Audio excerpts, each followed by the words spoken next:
Okay, hi everybody and welcome to Coffee with Fellows, which is a webinar series by the Centre for National Training and Research Excellence in Understanding Behaviour, also known as CENTUB.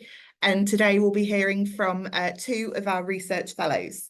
And up first, we'll be hearing from Dr. Eleanor Craig, who is a postdoctoral research fellow whose work focuses on the mental health and wellbeing of police personnel. Ellie is currently working on a project that aims to develop a wellbeing intervention for police staff with a particular focus on training trainers to support police staff wellbeing. She is currently in the process of developing a tailored training programme that will be soon adapted into a digital app, making wellbeing resources more accessible and relevant to the day-to-day realities of police work. Also speaking today, we have Dr. Charlene Rose, who is an interdisciplinary researcher whose PhD research asked how Caribbean restaurants and takeaway advertise to the super diverse Ladywood constituency using the linguistic method of multimodal discourse analysis. Her current research on the fellowship is following on from her PhD, looking at the behaviours behind advertising to a super diverse community. Alongside her current role as the research fellow here at CENTUB, she is also in partnership with the Royal Geographical Society and the Geographical Association.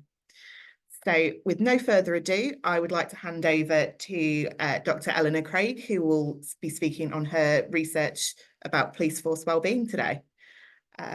We will have time at the end after both speakers have spoken for questions and answers. So if you've got anything that comes up for you, feel free to pop those in the chat or in the Q&A box. So I'll hand over to you now, Ellie. Thank you, Laura. Hopefully you can all see my slides there. So yes, my name is Eleanor Craig, or Ellie, and I'm looking at developing training materials for the ongoing support of the wellbeing of police staff. So I'm briefly going to just introduce my postdoc, and then I'll look at my PhD research very briefly before moving on back to the fellowship as well. So I'm currently looking at developing training materials for trainers to support wellbeing, police staff wellbeing. Partly because a lot of police staff have experienced a lot of mental ill health and PTSD from their roles. They're often looking at very traumatic material on a daily basis. And so it's really important that we're able to support their well-being as much as possible. And so this project is looking at developing training materials for trainers to support their staff well-being. So before I move on, I'm just going to briefly introduce myself and some of my previous research, particularly my PhD research. So I studied at the University of Leeds for my undergraduate, my master's and my PhD. And between my master's and PhD, I worked as an intelligence analyst with the West Yorkshire Police Department and National Crime Agency. And this gave me a really good opportunity to understand how working on sensitive materials within the police is experienced. I was working on county lines and child criminal exploitation. And so they were really quite difficult topics. If you don't know county lines, it's the movement of drugs from one location to another. And this is often over counties, hence the name, but it can also be just down the road. And sometimes, usually this does involve children, it involves minors, partly because they know that children are going to go under the radar, they're less likely to be stopped, and also because they're less likely to get harsher sentences. And so a lot of gangs will use children, they'll groom them from a very early age. We saw children as young as 6 and 7 years old being used, but often from the ages of 11 and 12, that was very common. And so working on this material, it was very difficult. There was a lot of scenes, a lot of cases, a lot of reports that I was having to go through, which was of a very sensitive and difficult nature. I then did my PhD research, again at the University of Leeds, in child sexual abuse. So I've been now doing sensitive research for about 10 years. After my PhD, I kind of wanted a break from academia, from research, and so I went into becoming a lecturer. But then after a very short time being a lecturer, I realised that I really missed research. And so I was really excited to see this project come up with Dr. Fazilat Duran, who's been working on this area of supporting wellbeing, the wellbeing of staff, police staff, for quite a while now. And I thought this project just sounded perfect for me because of my experience with being an intelligence analyst and seeing it firsthand that wellbeing just isn't supported within the police, not very well at least. And then my research conducting sensitive topics for the last 10 years, I thought this was a perfect fit. So I've been really excited to be on this project since November, and I'm going to tell you a bit more about it. So the issue. So police staff, and we've got secondary investigating analysts, we've got crime scene investigators, researchers, as well as many other admin staff. They're often looking at very traumatic material on a daily basis. It could be categorising indecent images of children. It could be reading reports from perpetrators or interviews with perpetrators or victim testimonies. It could be looking at case files or photos. So it's a big, wide variety of work that police staff will often be doing, and they are looking at this traumatic material day in, day out. And one of the things that really surprised me about this research when I first started it was that police staff are more likely to experience post-traumatic stress disorder than police officers, and they're also more likely to experience secondary traumatic stress and symptoms from secondary traumatic stress, which I think is really interesting because certainly my perception before starting this role was that it would be the opposite way around. It was actually officers who were more likely to experience this. So learning about this has really has been a massive eye-opener, but I think it's really important to sort of make sure that there are wellbeing support in place, because part of the reason that police staff are more likely to experience this is because they don't realise that they're more likely, or they're likely even, to experience mental health conditions because of their role. While I was working with the police for a year, I don't think mental health or wellbeing came up even once. It certainly was not something that was a priority within my department, and I was working on some really heavy cases. So I think that really just showed me how much of a priority this kind of research is. So along with mental health conditions like depression, anxiety, suicidal thoughts, interpersonal relationship difficulties, people are also very likely to experience putting up a wall to try and cope with the material that they're working on. They're more likely to try and view the cases as statistical numbers rather than actual people's lives, actual people's cases and crimes. And this is to try and protect themselves from the very traumatic material they're working on. But ultimately, these impacts still carry a weight, and they ultimately can result in burnout and having a quicker turnover in terms of the amount of staff that are able to continue doing that role for a period of time. And while I was there, I worked with the intelligence analyst team. I saw many people coming and going. Some people were unable to stay for even 6 months. Some people had to move to different departments within a few years, and that was really common for people to move within the roles. So it does indicate that there's a significant issue that's going on here, and that needs to be responded to. So my research, I'm looking at training the trainers.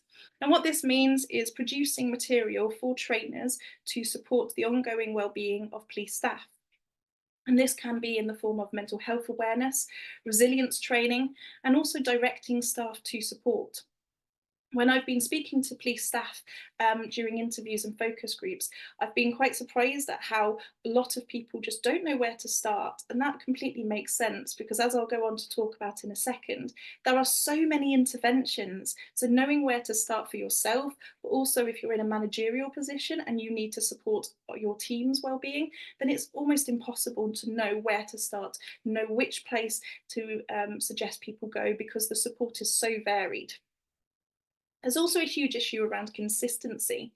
I worked with the police, and I was still surprised to find out that each force have their own interventions, their own wellbeing interventions, and this varied massively from force to force. So while there were a few standard approaches that were used across the forces, the majority of them actually swapped and changed. And again, through speaking to police staff, I was really surprised to find out that it was often just through one or two people who were within the wellbeing team who were offering particular supports that people were finding helpful. And that's great to have those members of staff within the team. That's a great expertise to be able to rely on, but it's a lot of pressure on that individual. And if they took time off for maternity leave or sick leave, as many of them have done that I've spoken to, then a lot of the police staff were left without any support. And that's a really big issue. And so we need to make sure that there is a consistency across the force, that it's not just reliant on one individual, but it's across the entire country. People are able to get the same level of support that they need.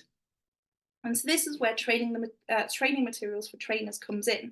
We want to make sure it's consistent across the country and that everybody has the same access to the support and that is grounded in academic research. So what I've been doing since November is really assessing the need that currently exists, and I wanted to find out what works and what doesn't work, what needs to improve.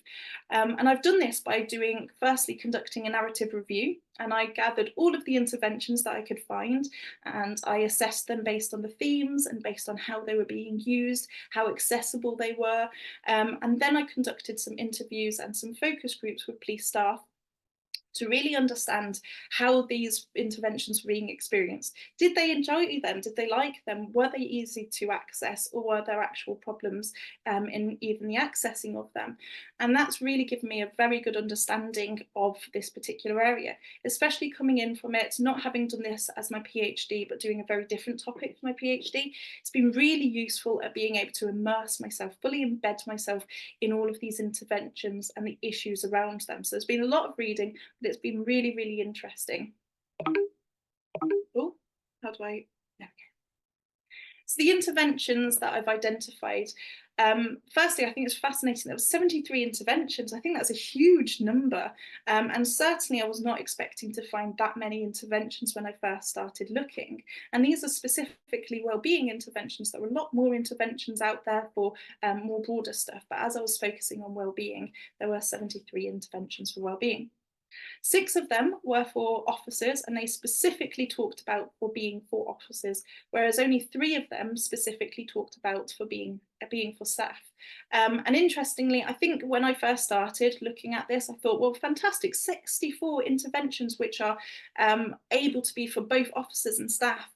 But actually, upon doing the focus groups and interviews with wellbeing teams and leads, I realised that actually the fact that there's a lack of specificity and it's ambiguous in terms of its terminology, it made it a really big problem for people to actually trust these interventions. They often felt that they just weren't for them, and so they would often not take up these interventions because of that reason. And so we really do need to have very specific language, very tailored language for people to feel that that intervention is accessible and suitable for them. I found it fascinating. There was 42 prevention interventions. These are interventions designed to help prevent traumatic stress, PTSD, and secondary traumatic stress before it actually began. And that was really interesting because when I spoke to the participants, the staff, they were actually saying that there were a lot of response-based interventions, but there were very few prevention-based interventions. And so this finding suggests to me that there's a bit of a misalignment in how they're actually advertised and when they're actually trying to access these resources. And again, if you are looking for suitable resources when you're in the middle of a mental health crisis, having to sift through 73 interventions is an awful lot, especially when we look at then the further themes that I categorised them into. And these themes were also subcategorised into additional themes. Mental health, for example, had so many sub-themes as part of it. So it really does tell you and show you how difficult it will be to find an intervention that's suitable for you based on the needs that you have at that moment. And so I looked at the key themes from the interviews and focus groups to try and understand how we can best make sure that these interventions are found by the right people. And so they brought up things like stigma around mental health, which massively prevents police staff from accessing wellbeing interventions, even though they exist. Lack of trust in mental health interventions, because there were so many, people didn't know which ones to trust. They didn't feel certain or safe to be able to use these interventions and feel like they were going to make a difference to them. There was also a huge issue around the awareness of mental health impact and the fact that most people didn't think that they were experiencing mental health issues from their research. They didn't realise that that was actually having a direct impact on their well-being. So that's really key to make sure that we can actually inform people about that. Training for senior staff was really key as well. A lot of people talked about how they didn't feel like their senior members of staff were even aware of mental health issues. They had these deadlines, they had these priorities, and unfortunately their well-being just felt like it was not a priority for these staff members. Resilience training and proaction, because of the amount of people who talk to us about how there didn't feel like there were enough of these interventions, it's really key that we label this correctly, that we are able to make sure that people know when to access these and that they are available for them ahead of time. And finally, navigating this intervention overload was just a huge priority. Because you've got 73 interventions, it's really, really difficult to be able to find the intervention that works for you. Peer support, was also a really key one, but this was slightly different. This wasn't a barrier, this was actually a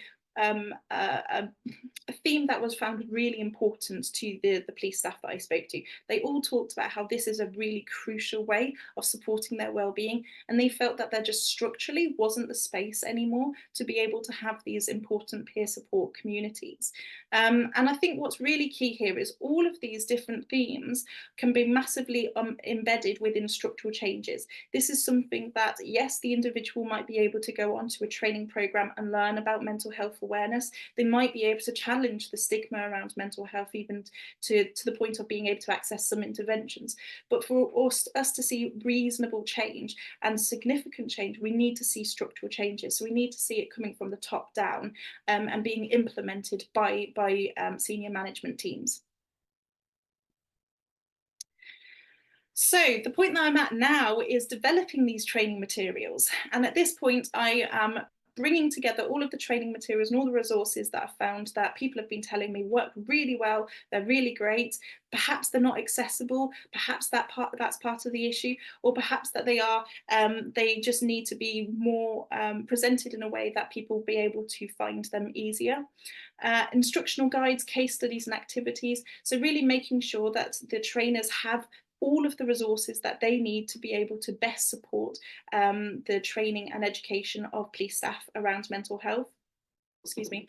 And this really just builds on the expertise and the knowledge that already exists. There's some fantastic pieces of research going on at the moment, and this is just bringing this all together to really make sure that it is offering the best support available to the police staff. And this will also incorporate a variety of supports.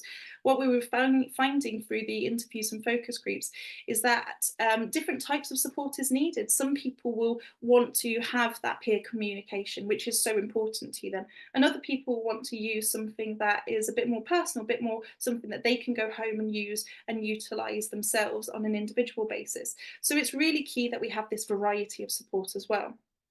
As well as making sure that there is a clear distinction between the resilience and prevention side of it, so that people can really access it when they need it, whether it's before they have a mental health issue or during a mental health crisis, and they know exactly when they can actually receive that support. And finally, I'm hoping to produce this into an app. So I'm currently in the process of bringing this together and seeing how this will best look in an app design so that people can have a tailored experience. There are some fantastic interventions that already exist. It's now about making sure that people are able to find it. And I think an app's going to be really beneficial for this so that people are able to mark on the app the symptoms that they're experiencing and be able to offer, we're going to be able to offer them a tailored support system in terms of finding the interventions that are going to be best for them, instead of having to sift through the 73 interventions, which they just don't have time for. And finally, from June to July to November, my plan is to review and revise the work that I've been looking at. So I'm going to be going through a very iterative feedback process, conducting workshops and online surveys, and reviewing and improving the material that I've generated. And I'm hoping I've got 2 conferences coming up, one in Canada and one in Slovenia. And I'm really excited to be able to bring the app there and ask people to test it out for us, to see what they think, to see whether it's fit for purpose and whether we can improve it in any way. So this next stage is just going to be really making sure that it is as best as it possibly can be, and that it is being bought having the buy-in of the police staff members who are going to be able to use it. And so that's a really integral part of this, because we want to make sure that people can use it and that it is fit for purpose.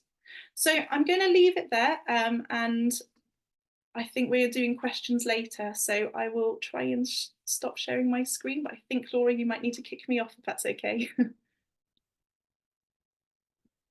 Thank you. Okay, thank you, Ellie. That was really, really interesting. So we will now hand over to Charlene, who will be presenting on her fellowship at Centre UB. Just a quick reminder while Charlene's starting up her screen share. If you've got any questions for either Ellie or Charlene, please pop them in the Q&A box or in the chat. If you want to ask specifically one of the panelists a question, start the question with their name. If it's a more general question that either of them can answer, then you're more than welcome to just write the question. Okay. Hi everyone, can you see my screen? Yeah, all and good. Hear me? Perfect. Yeah, all good. So my name is Charlene Rose. I'm in the geography department at the university. My research looked at how Caribbean restaurants and takeaways advertise to super diverse communities, which has been really, really interesting. My current research fellow is comprised of 3 parts. The first part is in conjunction with the Royal Geographical Society and the Geographical Association, and with them I am creating 2 teacher toolkits, a CPD session and a podcast episode. The CPD session I am doing with another restaurant called West Midlands Jerk Centre, and it'll be taking 8 teachers to experience Caribbean food and the history of it, and showing how migration affects food, which should be quite a nice experience. The teacher toolkit is based on my research, which I just spoke about, and it looks at how the restaurants advertise to the wider super diverse community, but puts it in a perspective for A-level students. And in that as well comes a sort of teacher lesson. So there's a whole hour lesson on how they can teach the subject. There's a PowerPoint, and there's worksheets, and just a bit of a sort of combined pieces of documents, I guess I could call it, to sort of give an effective lesson on migration. And I've also sort of highlighted in the teacher notes what modules of A-levels it can apply to. So that's been really interesting. I have also been to Umeå in Sweden to visit their psychology and sociology departments and discuss some further research in regards to health and behavioural science, which I'll talk about a little bit later. And they were really helpful in the sense of discussing what could be the limitations of the research from a behavioural science perspective.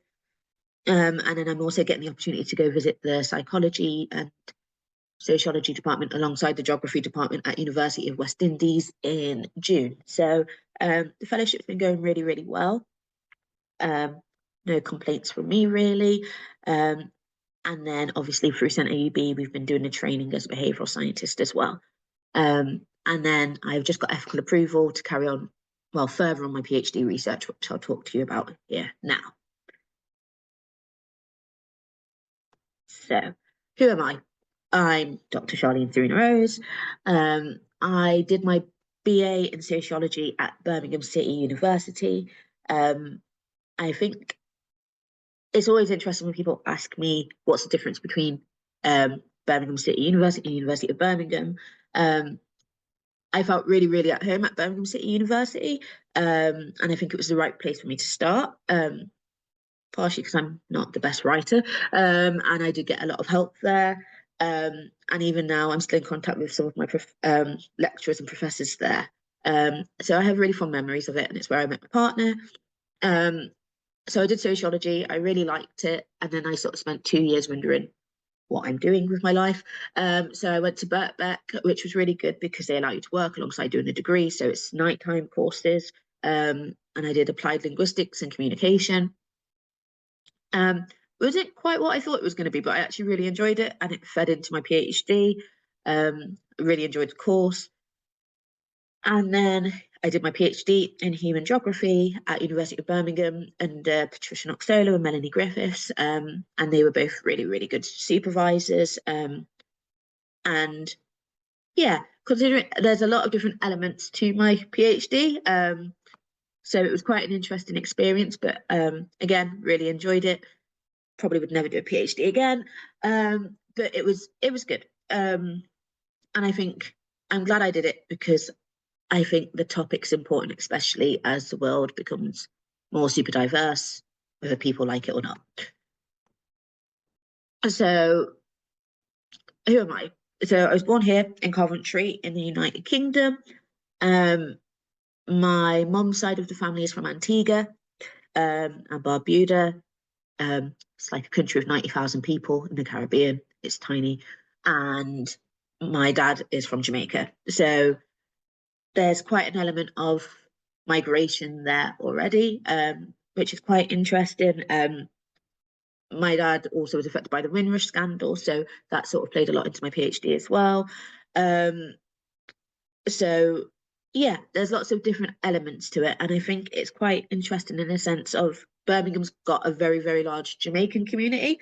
So I think when people do think of the Caribbean, and it has the largest migration to the UK is from the Caribbean, is from Jamaica. So when people do think of the Caribbean, they tend to think of Jamaica. So it's nice to think of other islands as well in the research. So my thesis expanded upon the insights of Cook and Harrison, delving into their examination of the success of Caribbean produce. They raised the pivotal question: does success solely translate to placement in British supermarkets and catering to mainstream tastes? By asking this question, they shed light on the potential for Caribbean produce to cater to diverse and alternative markets. The PhD research focused on the Labour constituency of Birmingham, where establishments cater to a super diverse community, a vibrant mix that extends beyond the mainstream. They represent an alternative, super diverse audience. So my question was, how do these restaurants serve a super diverse audience through just being Caribbean food itself? So to go into super diversity, what is it? It's coined by Vertevec, and he refers to a concept that describes the increasing complexity and diversity within contemporary societies. Unlike multiculturalism, it goes beyond race or ethnicity. It includes cultures, languages, religions, socioeconomic backgrounds, migration histories, legal statuses, and education levels. So essentially, I think when people think of migration, they just think normally what colour is the person and where are they from. But if you were to sort of look at my family, there was differences in migration statuses through my dad being in the Windrush sort of generation and slightly illegal, no fault of his own. My mum was born here. I was born here. I'm the first one to go to university. My dad didn't really go to school. My mum did up to college. So even though we are all, say, Black Caribbean on the census, when you look at the intricacies, we're all very different. So just to go over human geography, what is it? I thought this was just quite interesting to highlight. Described by the University of Toronto, it is concerned with the spatial patterns of humans and human activity over space and place. And by National Geographic, it is, I have missed out a H there, apologies. Human geography is concerned with the distribution and networks of people and cultures on Earth's surfaces. So super diversity sort of gives it that sociological perspective of the world or countries and cities today. Some of them, not all of them. Super diversity can be place specific, and human geography sort of is concerned with human activity. So then that moves me on to sort of the linguistic sort of side. and what is multimodal discourse analysis, which was part of the method. So it was created by Kress and Van Leeuwen, and it is used to study communication by examining the combination of different modes. So when I speak of modes, it's not just language, it goes beyond that and looks at images, gestures, sounds, spatial arrangements, and how that all contributes to the overall message being conveyed. It considers size, positioning, centrality, colour, and more. So this is on the left of your screen.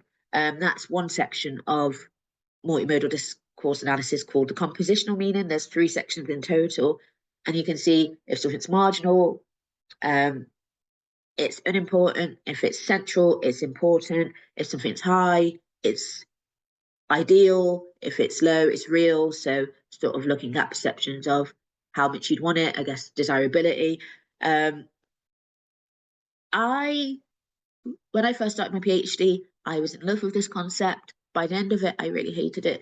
Not in the sense of I disagree with it, because I think it highlights important things that show up on signage. So, for instance, if something showed up a lot, I definitely think it was important. But if something is on the left or the right, I think that can be a bit vague. And sometimes shops will put things on the left because that's where it fits, not necessarily because it's information already known. However, it did highlight patterns, so I can't dispute it in that sense. Additionally, it was beneficial due to COVID-19. So all I needed to do is get a photo and then analyse using this method. Interviews were not possible due to obvious circumstances, but also the Caribbean community is quite wary of the establishment due to sort of Windrush scandal, police brutality, research not being the fairest to them. So essentially, when I would talk to them about the research, they were like, that's really great because it's highlighting the community in a positive way. But when I would be like, if there was any possibility of doing interviews, they were like, no. So part of this research, I'm hoping with building a rapport, I can get some interviews. We shall see. I think with times being quite tense in regards to sort of race and ethnicity and migration, it might make it a little bit more difficult. But I do think if it portrays a community in a good light, there will be more people who may want to speak. But we shall see. It's just a bit of a tense time at the moment. So results. So there was a few things that I found. So I'll start with the halal wording. So the Caribbean is a predominantly Christian region. However, there are islands and countries such as Suriname, Trinidad, and Guyana that do have Muslim populations. So it's not to say that it doesn't exist in the Caribbean at all. All those countries have sizable Muslim and some cases Hindu populations. However, with most of the migration coming from Jamaica to Birmingham, it's predominantly Christian based. So looking at how the halal wording was appearing on the shops was quite interesting. And it was sort of looking at how it was noticing the environment, how the shops were noticing the environment around them. Because Birmingham has a large Muslim population of 30% of the city. But I think it was good in the sense of showing a community aspect and showing that they were being accommodating to the groups around them. And that brings me on to the food images. So it was quite interesting. So I grouped the food images into the old Creole and the new Creole. So the Caribbean cuisine could arguably be Creole in the sense of through slavery, indentured servitude, colonization, a lot of different countries have affected the food. So in that aspect, that's the old Creole, and that's what I would call traditional. However, since it's moved to Britain, it has now changed further. So it has adapted a lot of British elements to it, sort of chips being the first example. I saw a few shops doing Caribbean fry-ups. Even Ben & Jerry's being offered as dessert. It was quite interesting. So it was showing that sort of amalgamation with British culture as well. So it was acknowledging where it had come to. So then on top of that, there was also the shop names and the colours and the palm trees. So essentially the shop names, or I should say sort of the subheadings underneath them, a lot of them did say British and Caribbean, again highlighting that sort of change. But but all the shops still use the palm trees and colours of Rastafarianism or the Caribbean, mainly the Jamaican flag, to be honest, to decorate the shop, which some would argue, well, wouldn't they do that in a mainstream white area, which is true, but it also shows that in a super diverse area, that is still how the Caribbean is represented. So it's looking at it from a global perspective. So delivery services were very, very common. I think there's personally two reasons for this. A lot of the restaurants and takeaways were in the Ladywood constituency, and some of those areas include Lascelles and East Shores, which do have a bit of a reputation to them. So a lot of the public aren't willingly going to go there. So offering this delivery service allows them to reach different socioeconomic backgrounds. The other reason is due to the diversity dividend. So essentially, there's this theory now where essentially what used to be high culture is sort of going to the opera or reading English literature and doing high class things. Whereas now there's sort of theories that it's now being worldly and saying, oh, have you tried this food or have you been to this place? Like becoming more worldly and knowledgeable. So it's about experiencing culture now. Whether people will say this is on a superficial or genuine level is to be debated, but diversity sells is the main point. So essentially, delivery services are allowing those restaurants to give the people who want this diversity dividend the food. It's quite an interesting theory, really. Parts of it I agree with, parts of it I don't. But I do think it's beneficial to today, especially when you see sort of food courts or food halls with all the different foods around it. It does make you wonder, how has that happened, or why has that happened? Is it simply due to migration, or is it because there is now a sort of new sort of social capital, I guess, or cultural capital where being worldly is more important?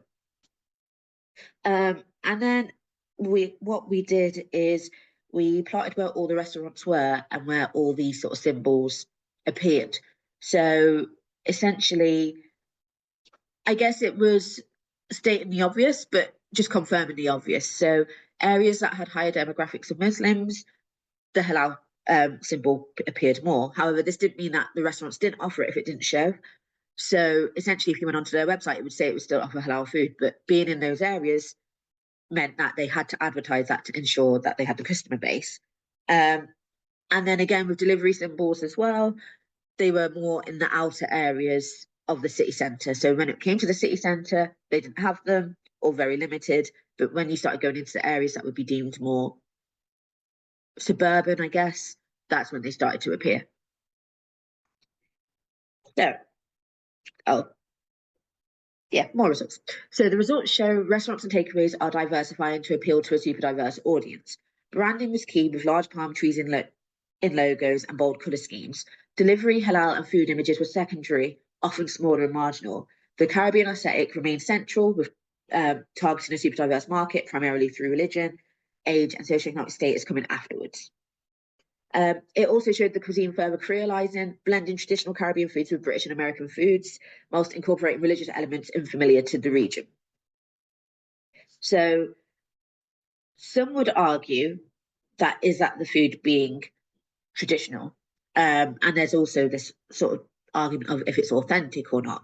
I think when I first started the PhD, I was like, oh my gosh, they're not authentic. They do not cook like my mum and dad. But then it got me thinking also, if the food started as a Creole and it's moved, is it naturally just going to Creolize further? So is it really betraying that aspect if it's always been something that's Creolized itself?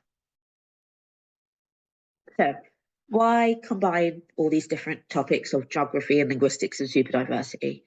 So linguistics and geography cross occasionally, but when they do, it can be quite colonial. So one example is documentation and learning of Indigenous languages were imperative to colonial rule. And from 1770 to 1785, the British were successful in learning Indian languages to serve as an integral component in their ruling system. It's also often argued that geography contributed to colonialism. Matthews states that the last quarter of the 19th century was the age of imperialism. In 1875, 10% of Africa was owned by a foreign country, and then by 1900, percentage was 90. However, this research made it clear that when they crossed to explain super diversity in a modern city, there were benefits, especially in relation to human geography. Not only does it bring interdisciplinary research by bringing two fields together, but it gives it a decolonial thought process. So yes, geography and linguistics were once used for colonialism, but I think out of every bad thing, you can always make something a good thing. Maybe I'm an optimist, but I do believe in that. I tend not to see the bad in things. And yeah, some subjects have a colonial past, but now it's contributing to understanding society in a better light. It also allowed for the spatial mapping of symbolism. So essentially, when you look at maps, it normally maps languages or it maps people. I don't really think, although I haven't looked into it too much. Well, I've looked into it a little bit, but not in the sense of I've really looked into it. You don't look at where symbols appear.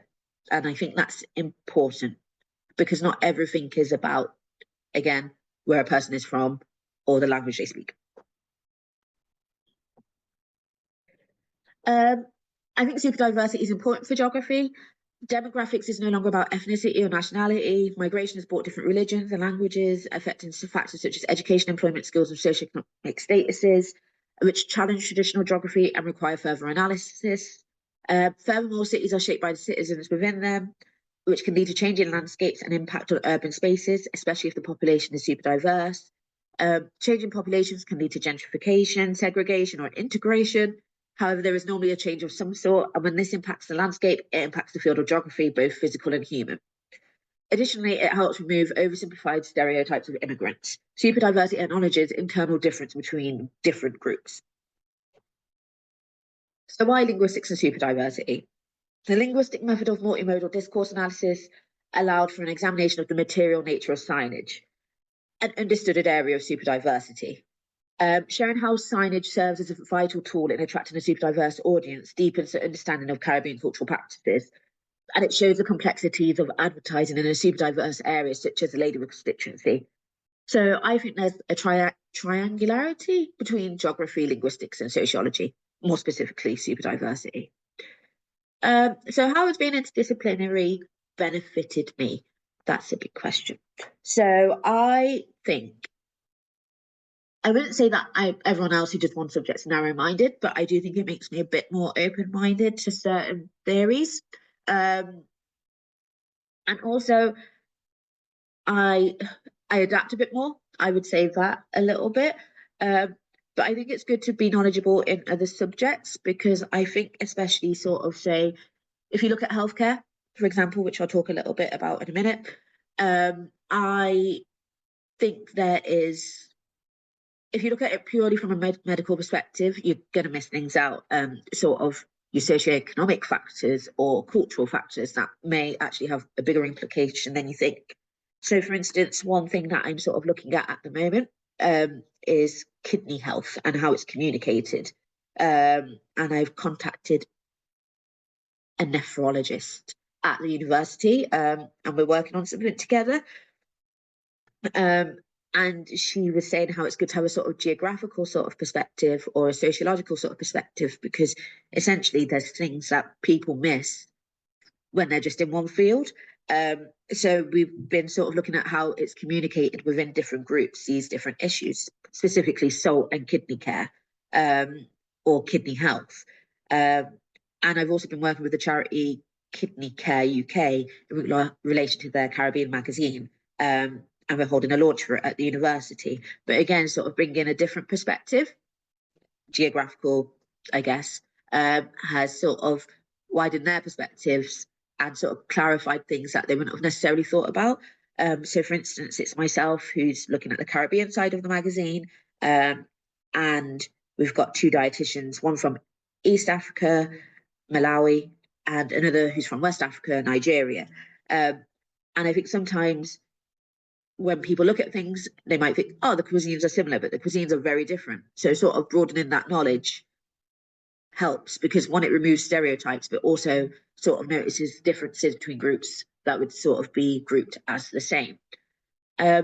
Also, it's just fun to know about the stuff. Like, I'm always intrigued about what other subjects are doing. Probably a little too much because I get distracted. But I think sort of keeping your field's open, you find things that you wouldn't necessarily find. So sort of doing the teacher toolkit for geography, for A-level geography, has actually sort of, and I've got to work with the education department in relation to that. So their geography student teachers will come into the event. That's been really good because I've never really thought about geography from an educational perspective. And whilst creating the teacher toolkit, I worked with 2 teachers, and the way I would teach something is very different to the way they would teach something. So for instance, when I was sort of designing the worksheet for students, my questions were very yes and no answers. And they were like, you need to sort of think of this from a teenager perspective, because they will very much get away with saying yes and no if they can say yes and no. So having that sort of educational perspective complemented the geographical knowledge. So yeah, I'm a big fan of interdisciplinary. And that is me. I am gonna actually plug my own event a little bit as well. So give me 2 seconds. I have got the Geography Teacher Toolkit launch on the May the 9th. It's 12 to 2 in the afternoon, room 417, Muirhead. There's a few tickets left. So if you do want to come, please do come. If you want to hear about my research or the work that I've been doing with the Royal Geographical Society and Geographical Association, you're very much invited. There's a free Caribbean lunch as well. So I'll put the link in the chat. And thank you.